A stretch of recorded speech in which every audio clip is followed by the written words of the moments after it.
ভগৱন্তৰ নামৰ ওপৰত আমাৰ কি লাগিব বিশ্বাস লাগিব আজি আমাৰ ভাগৱতৰ এই পদৰ ওপৰত আমাৰ বিশ্বাস লাগিব বিশ্বাসে পাইবে তাংক তৰ্কে বহু দূৰ মহাত্মা গান্ধীয়ে কৈছে religious beliefs are based on faith ধৰ্ম দৰ্শনবিলাক বিশ্বাসৰ ওপৰত নিৰ্ভৰ কৰে religion is not really what is grasped by brain but by heart ধৰ্ম দৰ্শন মগজে ঢুকি পোৱা বস্তু নহয় কাৰোবাক দেখুৱাই দিয়াব পৰা বস্তু নহয় ই অন্তৰৰ উপলব্ধিৰ বস্তু উপলব্ধিয়ে সংস্কাৰ কৰিব যাৰ উপলব্ধি নাই সি জেইছেথে যেনেকুৱা আছে তেনেকৈ থাকিব 10 বাৰ ভাগৱত পঢ়িলেও তাৰ কোনো সলনি নহ'ব মনত ৰাখিব কথাটো গতিকে আমাৰ ভগৱানে দিয়া প্ৰতিভাটো আমি উপলব্ধিৰ দ্বাৰা প্ৰয়োগ মানে প্ৰণালীবদ্ধ প্ৰয়োগৰ দ্বাৰা তাক বিজ্ঞানলৈ উত্তৰণ কৰিব লাগিব আপোনালোকক প্ৰত্যেককে ভগৱানে কিবা নহয় কিবা এটা জ্ঞান দিছে কিন্তু আমাৰ দাৰ্শনিক পণ্ডিতে কৈছে systematic knowledge is science realise science is philosophy realise philosophy is religion is the highest sense of philosophy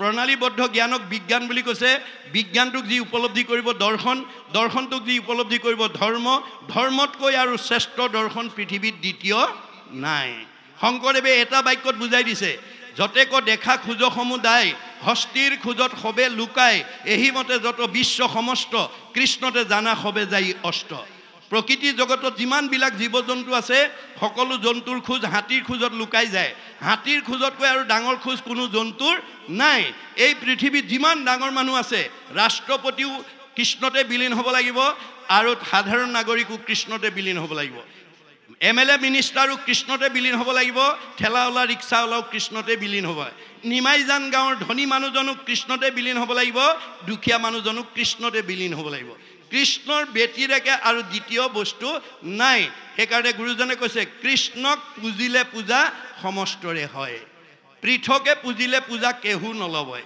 আমাৰ ভাগৱতে কৈছে যিজনৰ ত্ৰিপিটিত তুষ্ট হ'ব দেও জানিবা সিজন পিতৃ একক কৃষ্ণ দেও আমাৰ সকলোৰে পিতৃ কৃষ্ণ তেওঁ যদি সন্তুষ্ট হয় সব দেৱতা সন্তুষ্ট হৈ যাব আজি ইয়ালৈ যদি মুখ্যমন্ত্ৰী আহিলেহেঁতেন আপোনালোকৰ সমষ্টিৰ সব MLA মিনিষ্টাৰ পৰা ধৰি দলীয় কৰ্মীবিলাক নিজে আহি গোট খাই গ'লে হেৰিতেন কোনো চিঠি দি নামাতিলেও মুখ্যমন্ত্ৰী অহা গম পালে তেওঁৰ মানে আজ্ঞাবাহী যিখিনি মন্ত্ৰী মগৰ আছে সব নিজে আহিব এইটো যেনেকৈ বাস্তৱ সত্য কৃষ্ণ য'ত যাব কৃষ্ণ স্মৰণ কৰি যি যাব যিটোজনে যাই হৰিনাম সেৱী পাছত ফুৰে যত দেৱ দেৱী যতেক তীৰ্থে তাক স্তুতি কৰৈ তাৰ বায়ু পাব সমস্ত হৰৈ গতিকে ভগৱন্তত সেৱা কৰি যোৱা মানুহক তীৰ্থয়ো সেৱা কৰে পবিত্ৰ কৰিব লাগি মহাতীৰ্থ জল তীৰ্থে তীৰ্থে ফুৰে তজু ভকতসকল তীৰ্থবিলাককো অপবিত্ৰ কৰে কোনে পাপীবিলাকে পাতকীৰ সংস্পৰ্শত গংগা আদি তীৰ্থযত পাপে হুৱে পৰম মলিন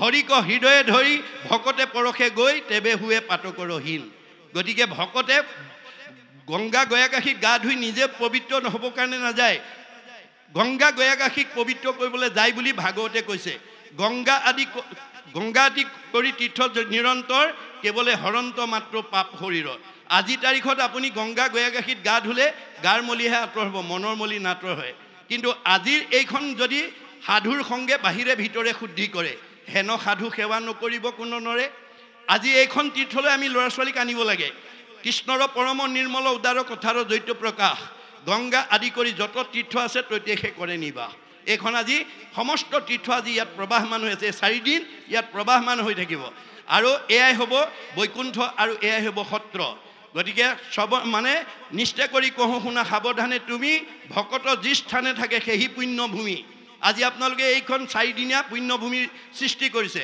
আৰু ভকত সমবেত হৈ য'ত ভগৱন্তৰ গুণ নাম শ্ৰৱণ কৰি কীৰ্তন কৰিব শ্ৰৱণ কীৰ্তন মোৰ কৰে যত্ৰ যত্ৰ দ্বিতীয় বৈকুণ্ঠ সিটো তাকে বোলে সত্ৰ এয়া আজি আমাৰ দ্বিতীয় বৈকুণ্ঠ এয়া সত্ৰ ভগৱানে কৈছে নহং তিষ্ঠামি বৈকুণ্ঠে যোগীনাং হৃদয়ে নশ মদ ভক্তা যত্ৰ গায়ন্তী তত্ৰ তিষ্ঠামি নাৰদ হে নাৰদ মোক বৈকুণ্ঠত বিচাৰি নাপাবা যোগীৰ হৃদয়ত মোক নাপাবা মোৰ ভকতে য'ত মোৰ গুণ নাম লয় মই তাতেই থাকোঁ মোক তাতেই পাবা এইটো কেৱল হিন্দু দৰ্শন নহয় বাইবেলত কৈছে হুৱেৰ টু অৰ মোৰ এছেম্বল যি ঠাইত দুজন বা তাতকৈ অধিক মানুহ গোট খায় ইন মাই নেম মোৰ নাম লয় আই এম দেয়াৰ মই তাতেই থাকোঁ আজি ইয়াত ভগৱান ইয়াতে আছে আমাৰ উদ্বোধনী ভাষণত কৈছে প্ৰায়ণৰ পিছতো উদ্ধৱক কৈছে মই তোমাৰ লগত থাকিম ক'ত থাকিম তিৰুদ্ধায় প্ৰবিষ্টয়ম শ্ৰীমদ্ভাগৱতনৰ্বম তে নয় বাংময় মূৰ্তি প্ৰত্যক্ষৱৰ্ততে হৰৈ শ্ৰৱণাত সেৱনাত দৰ্শনাত পাঠাত পাপনাশনী। উদ্ধৱে কৈছে মই প্ৰায়ৰ পিছত তোমাৰ মাজত থাকিম। ক'ত থাকিম? ভাগৱতত থাকিম। কেনেকৈ? শব্দ ব্ৰহ্ম, ৱৰ্ড ইজ গড। শব্দই ব্ৰহ্ম, শব্দ ঈশ্বৰ। গতিকে সেই শব্দ ব্ৰহ্ম, বাক্য ব্ৰহ্মৰূপে ভগৱন্ত ইয়াত অন্তৰ্নিহিত হৈ থাকিব।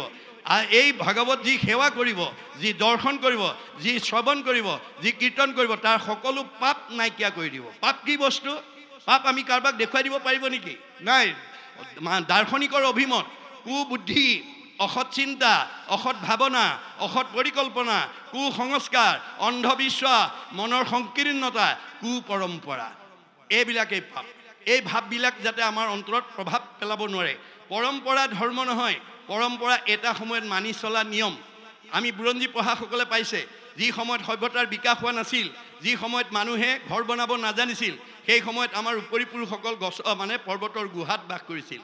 যি সময়ত মানুহে কাপোৰ বব নাজানিছিল, সেই সময়ত আমাৰ উপৰি পুৰুষসকলে গছৰ বাকলি পিন্ধিছিল।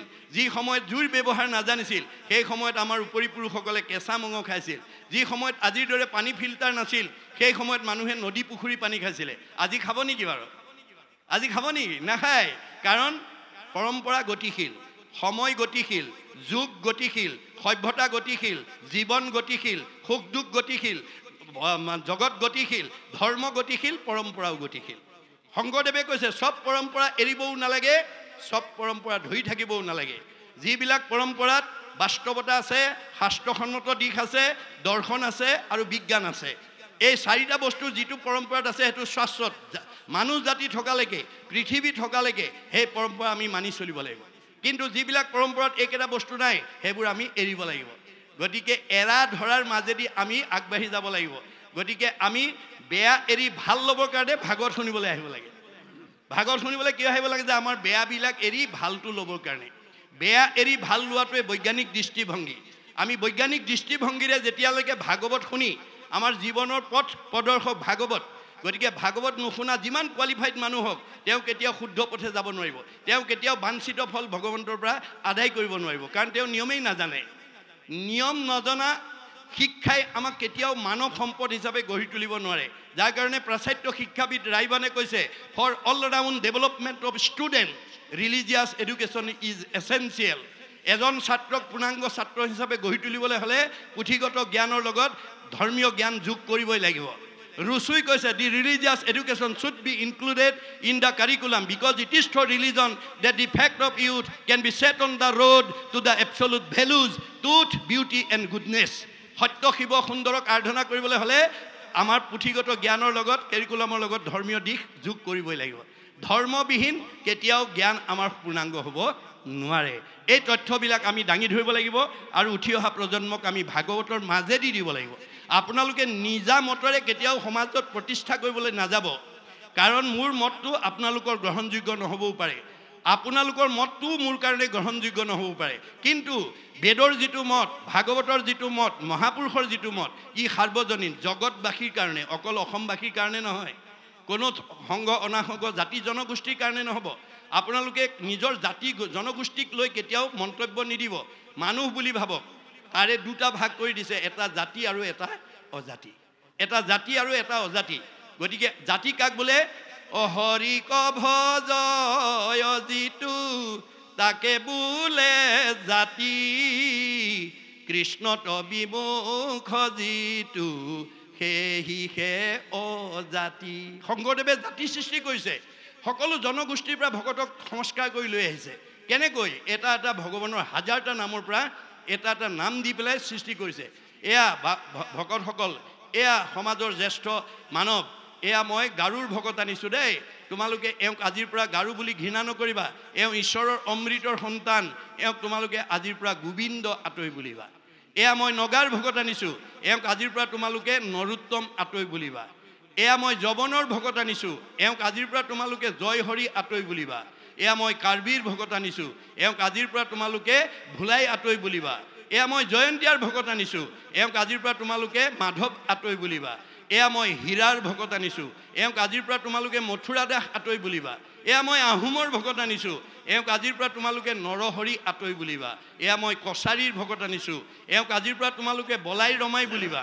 এয়া মই মিচিঙৰ ভকত আনিছোঁ, এওঁক আজিৰ পৰা তোমালোকে পৰমানন্দ আতৈ বুলিবা। এয়া মই দেউৰীৰ ভকত আনিছোঁ, এওঁক আজিৰ পৰা তোমালোকে বৈকুণ্ঠ আতৈ বুলিবা। এয়া মই কৈবৰ্তৰ ভকত আনিছোঁ, এওঁক আজিৰ পৰা তোমালোকে পূৰ্ণানন্দ আতৈ বুলিবা। এয়া মই বনিয়াৰ ভকত আনিছোঁ, এওঁক আজিৰ পৰা তোমালোকে হৰিদাস আতৈ বুলিবা। এয়া মই কোচৰ ভকত আনিছোঁ, এওঁক আজিৰ পৰা তোমালোকে মুৰাৰী আতৈ বুলিবা। এয়া মই কলিতাৰ ভকত আনিছোঁ, এওঁক আজিৰ পৰা তোমালোকে গোপাল আতৈ বুলিবা। এয়া মই ভুটিয়াৰ ভকত আনিছোঁ, এওঁক আজিৰ পৰা দামোদৰ আতৈ বুলিবা। এয়া মই নাপিতৰ ভকত আনিছোঁ, এওঁক আজিৰ পৰা নাৰায়ণ ঠাকুৰাতা বুলিবা। এয়া মই তিৱাৰ ভকত আনিছোঁ, এওঁক আজিৰ পৰা তোমালোকে সুদাম আতৈ বুলিবা। এয়া মই কায়স্থৰ ভকত আনিছোঁ, এওঁক আজিৰ পৰা তোমালোকে সতাই আতৈ বুলিবা।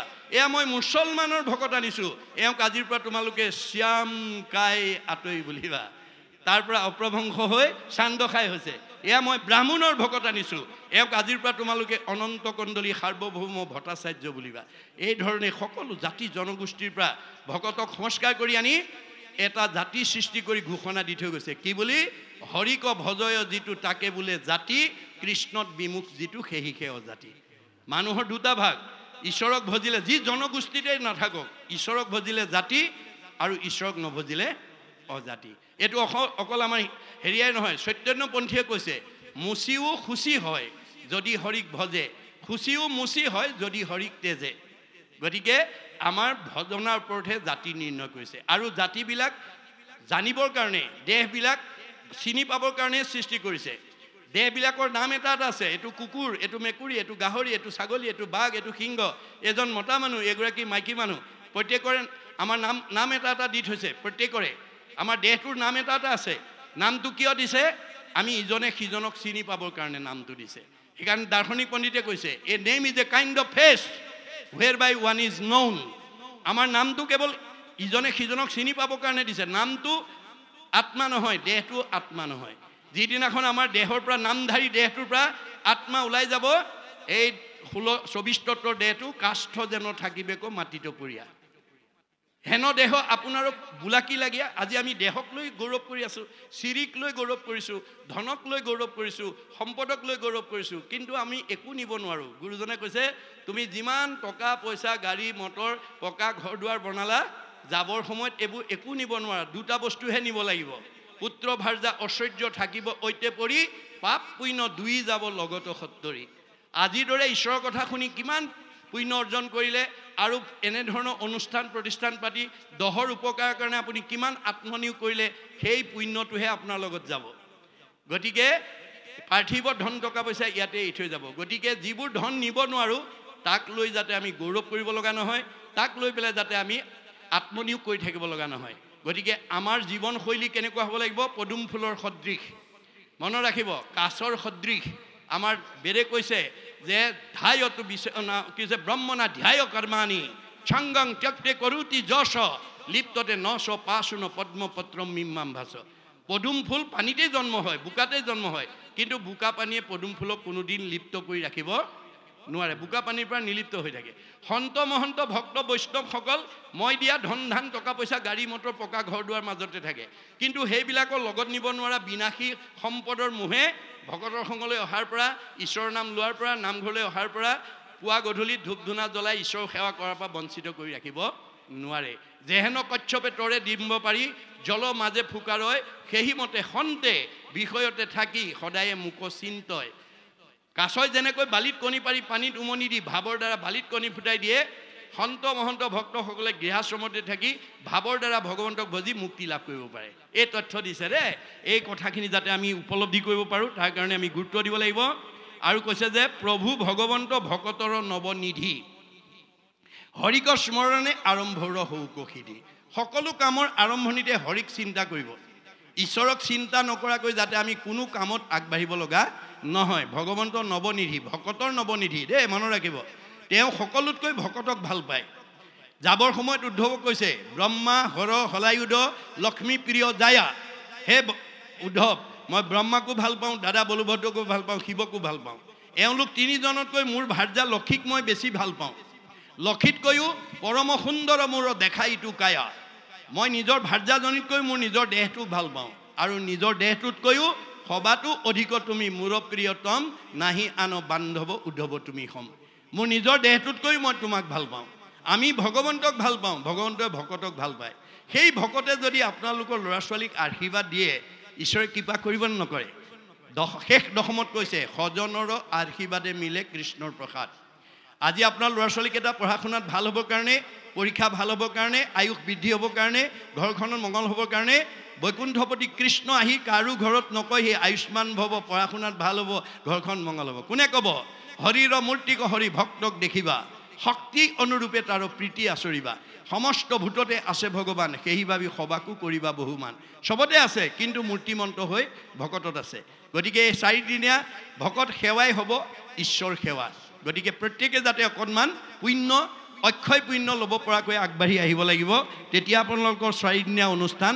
সৰ্বাংগ সুন্দৰ আৰু ছাকচেছ হ'ব গতিকে পৰীক্ষিত মুখ্য কথা দ্বাদশ স্কন্ধৰ কৃষ্ণৰ চৰণে ভনে কিংকৰ কৃষ্ণৰ গতিকে কৃষ্ণই শংকৰৰূপে আহি তেওঁ দাস স্বীকাৰ কৰিছে এই ভাগৱত ৰচনা কৰিবলৈ যাওঁতে তেওঁ নিজকে দাস্যত্ব ভাৱ প্ৰকাশ কৰিছে আপোনালোকেও সমাজত নিজক প্ৰতিষ্ঠা কৰিবলৈ হ'লে দাস্যত ভাৱ সম্পন্ন হ'ব লাগিব আমাৰ ইংৰাজীত কথা এটা আছে to become great one we must be humble আপুনি সমাজত যদি নিজক প্ৰতিষ্ঠা কৰিব যায় আপুনি নম্ৰ স্বভাৱৰ হ'বই লাগিব আপোনাৰ দাস্যতা ভাৱ থাকিবই লাগিব আপুনি অহংকাৰ ভাৱেৰে সমাজত কেতিয়াও নিজক প্ৰতিষ্ঠা কৰিব নোৱাৰে অহংকাৰী মানুহক কোনেও ভাল নাপায় এই তথ্য আমাক দিছে পৰীক্ষিত মুখ্য কথা দ্বাদশ স্কন্ধৰ কৃষ্ণৰ চৰণে ভনে কিংকৰ কৃষ্ণৰ প্ৰথম স্কন্ধৰ পৰা দ্বাদশ পৰ্যন্তই কৰিলা ৰাজাত মহা মুনিন্দ মহন্তে গতিকে প্ৰথম স্কন্ধৰ পৰা দ্বাদশ স্কন্ধ ভাগৱত শুকে পৰীক্ষিতক শুনালেই সংক্ষেপ কৰিয়া উধাৰিয়া তাৰ সাৰ